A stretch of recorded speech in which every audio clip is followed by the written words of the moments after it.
Recorded Books presents The Girl in His Shadow by Audrey Blake, narrated by Susan Lyons. Prologue.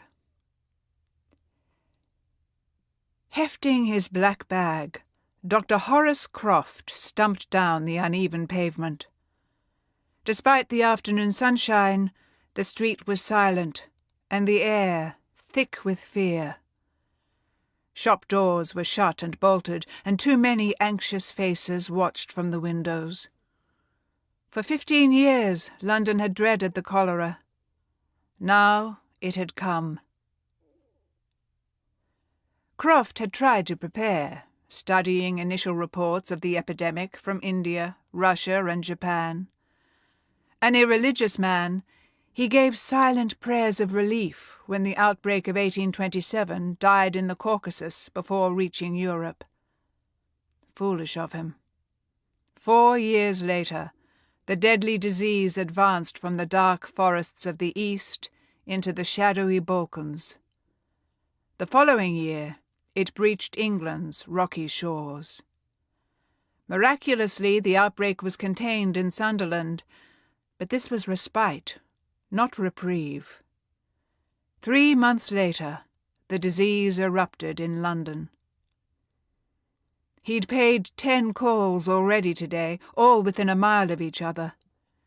He frowned, still troubled by the last. Jemmy Watt had first sent for him yesterday to tend his feverish wife.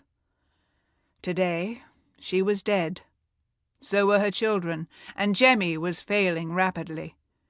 It would be a miracle if Croft found him alive tomorrow. This disease was too strong to fight. Even worse, the lads at the parish were cowards, unwilling to come for the bodies of Jemmy's family. Croft had shouted and cursed, warning them against leaving corpses harbouring contagion, until they'd finally cleared them away, but not before binding linen around their faces as a shield against the miasma of disease. All the shouting left Croft's throat dry as pasteboard. One more stop before he could go home. With this patient, at least, he had some hope. Francis Beattie, a stationer, was gone already, buried in quicklime a week ago. But the wife, Margaret, ignored grief with an iron will. Yesterday, though terse and thin-lipped, she'd been determined to keep her ailing mother-in-law alive. Better yet, her child and baby were still healthy. He had left Margaret Beattie with a tincture of willow bark for fever, and instructions to get help with her mother-in-law's care, though they knew no one would come. "I'll try, Doctor," Margaret said, spooning water between the dry lips of her mother-in-law, while the little girl, a mere 8 or 9, bounced the baby on her knee. The old woman seemed to be turning the corner. Yes, he expected to see improvements in the Beattie house. The shop was closed, naturally, so he knocked loudly on the door. No answer. He checked his watch. Mrs. Beattie knew to expect him. "Mrs. Beattie?" Still no sound. Worried now, he rattled the handle. It moved beneath his hand. Unlocked. Horace frowned.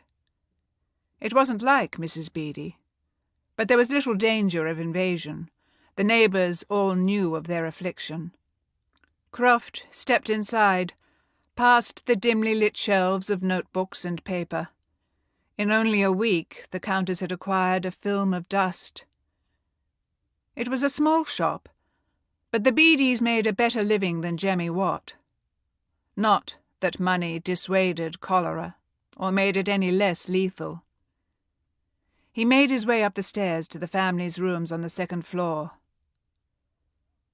"Mrs. Beattie?" It was too quiet, and the telltale stench hovered. To keep listening to this audiobook, I've left you a link in the description so you can do it. at no cost thanks to Audible's 30-day free trial.